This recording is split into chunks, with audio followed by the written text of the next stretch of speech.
50 new rules. These are the focus areas that they kind of focus on, and I'm going through each one of them in the next couple of slides. With the Food Safety Modernization Act and with the rules that came with it, it's more about prevention. It's not so much reaction. So with a lot of the other rules that happen in between time, the hazard analysis critical control point rule and standards were set about midway in the 90s, and that was all about reacting to if something happened, then what was your reaction to it. And so now we're working on standards that will cause you to think about your process ahead of time and work on how to prevent certain accidents and outbreaks to happen. As far as manufacturing, preventative control is mandatory now, both in human foods and animal foods. You have to have one person trained as a preventative control individual in your facility that will then turn around and train everyone at your facility itself. Also, and this is what Joe is going to talk about later, is the produce safety rule. And he'll tell you all the standards with that, so I don't want to steal his thunder. No, just So even with that, one person in your area or in your company has to be trained. Another thing that we were talking about, because we're getting ready for training this winter, is that the training goes with the person and not with the company. So if that person ends up leaving your company, that means you have to get someone else trained. So, but it's all about preventing intentional contamination. So making you think ahead.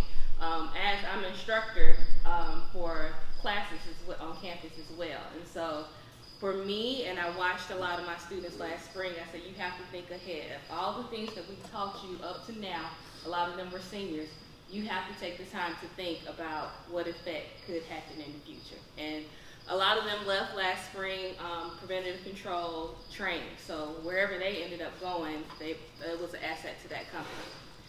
It also mandates inspections or increase the frequencies of inspections of your facility. These are probably more than likely unannounced visits. I know that when a lot of things started moving forward with produce, the FDA could show up at any time. We can't tell you when they're showing up. If you hear they're in the area, they may come see you. You also have to have full access for them to your records, and we'll talk about how important record keeping is on the next slide. And also, you have to have some mandatory testings of your products through accredited laboratories. So they're all throughout the states. I don't know if we're going to start doing anything on campus, but if we cannot do the testing for you, we know those who can do it for you. As far as responding is a part of this rule, there are now mandatory recalls. There's a big component of the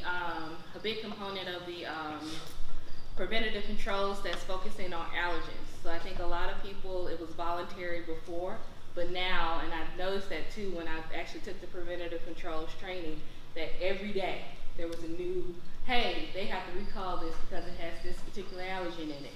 And I think to myself sometimes, don't they know that peanut something has peanut something in it? But a part of the rule is that you have to say, you can't say should, must, or something. There's a way in the rule that you cannot say. You have to say that it does contain this. It was produced, we know it was produced in a facility that also had peanuts in it or any other of the allergens that are associated with food allergens. As far as, traceability is another thing. With you guys being in local food, you know that the consumers want to know where their products came from, who was all involved in the processing of their foods. And with me, especially working with cottage food producers and startup companies, they like to get to know who made their products. And so the larger industries are working on this as well. They made that a part of the rule as well.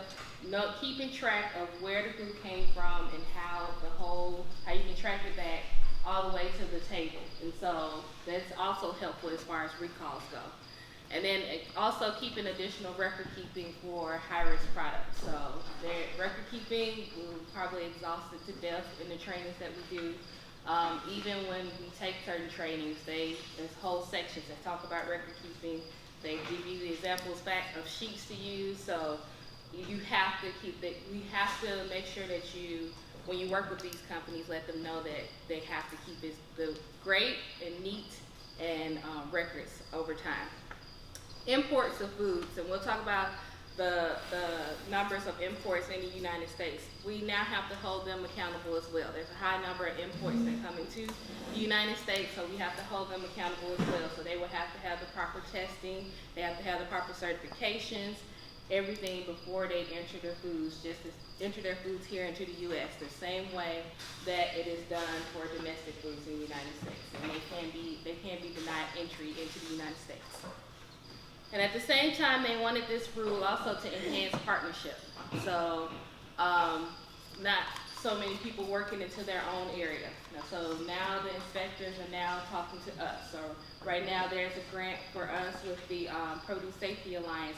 We're working hand in hand, one-on-one with IDOLS, with the training. And so that's one partnership that has been developed here in state. So who does this rule affect? So the very, very small food operations are not impacted as much with this rule. So those who sell within the past 3 years less than $500,000 are not impacted right now for this rule, as well as those who have end-use consumers that are restaurants, retail facilities, and sell directly to consumers. So farmers market people, not as much of these rules that they have to follow. So there are certain parts that they will have to follow, but they don't have to follow the complete rule itself. Other exemptions are those who have to do HACCP, so hazard analysis critical control point. That's mostly associated with seafood, juice, and some meats, as well as some low acid foods. So even this summer, DIA, Department of Inspections and Appeals, had not kombucha, sauerkraut or something like that. They still have to maintain HACCP plans, as well as those who are producing dietary supplements and certain alcoholic beverages. We did a presentation for the wine group this summer. They were smaller wines. We told them that they did not have to follow all the rules, but they did have to train their employees and keep proper records. Same thing for them, even though they don't have to follow all of the rules, if the FDA show up, they have to be ready. So we're working on having fact sheets and materials for everyone so that they can know what standards they have to follow. Other exemptions are those raw agricultural products that are other than fruits and vegetables, so grains, and their warehousing elevators, and also the holding spaces for effective storage. They're not affected by this rule as well. So who does it affect? So in school, we use this a way to kind of separate the two. There are some food products that are under the regulation of the Food and Drug Administration, and there are some that are under under USDA. So FDA, that's for the dietary supplements, your bottled water, your food additives, infant formula, and non-USDA products. So that doesn't tell you too much, does it? We'll give you more definition as we go. So the FDA is responsible for a large percentage of the food supply, and 15% of that has been imported into the U.S., and it's estimated that 60% of those food products are fruits and vegetables, and they are imported in. So consumers want fresh produce all year round, so the only way we can get it all year round is if we're getting it from other places. And then they are responsible for about 1% of all the imported foods in the U.S. So beef and other food products are imported in as well. For the USDA, how we differentiate it is that meat is often associated with USDA. So cattle, swine, horses, mules, are all regulated by the FDA. Egg products are also are regulated by the USDA, and processed eggs, so your liquid eggs, are under that rule, and frozen eggs as well. Also, I remember when my co-advisor, we were teaching a farm-to-table class, she kept bringing up that pepperoni pizza fell under USDA. So even though it only contains a small percentage of meat, it falls under the USDA. Am I saying it wrong? I'm saying USDA in my mind. That's what I'm saying. As well as beef sandwiches, hot dogs, corn dogs, chicken sandwiches, chicken noodle soup. All of that falls under that area. As far as the USDA, they regulate products that's 3% or less of meat. So that's, guess what, that's pepperoni pizza falls under. And less than 2% of cooked meat and 30% of tallows and meat extracts. And then products that are less than 2% of poultry, 10% of skins, shelled eggs, and processing plants such as those who are preparing eggs for sale. They also regulate animal food. So we're going to talk about why this is important with the rules. So there are 6 different rules we're going to talk about coming up. So food that are for livestock and domestic animals. So when we talk about the rules, these are not all of them, but these are the 6 that are pertaining towards, that we're going to just cover today and that are important in food production. So preventative control for human and animal foods are for those who generate, process, manufacture, and pack foods, and they have to register with the FDA under the Bioterrorism Act, and non-farms or retail establishments fall under this rule, and it applies for both domestic and imported foods. And there are some exemptions and modifications, like I said, with the wine. When we spoke to them this summer, we said you have to register for the Bioterrorism Act, as well as they had to do 2 additional things that were associated with the rule. As far as human foods, it's for domestic and foreign manufacturers. They have to register under the Food, Drug, and Cosmetics Acts and follow the regulations of current good manufacturing practices. So when I was in school, there was just good manufacturing practices. But with this new rules, there are other things added on, so now it's called the current good manufacturing practices. As far as establishing and implementing hazard analysis and risk-based prediction of human foods. And animal foods, they have to do the same thing. So everyone loves their animals. Peter will get upset with us if something happens to the animals. So the same thing we do for us, we have to do for them. So you have to register, you have to follow current good manufacturing practices, and it requires that you do a risk analysis. So, can I just add on something I learned through all this is the preventive controls where it will affect local food is it may or may not affect food hubs depending on their size and what they do. Mm-hmm. It does affect your dairy processors. They fall under preventive controls. Mm-hmm. So they're having to think about how, a lot of them had HACCP, but now they have to shift to preventive controls mm-hmm. to be current with the law. Mm-hmm.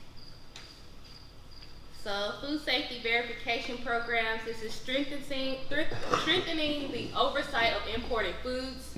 It's for requirement for them to perform risk-based activities. And in the United States, produced in a manner that provides the public health protection of their domestic products. So this is all about the imported foods. So the same things that go for domestic foods also goes for imported foods.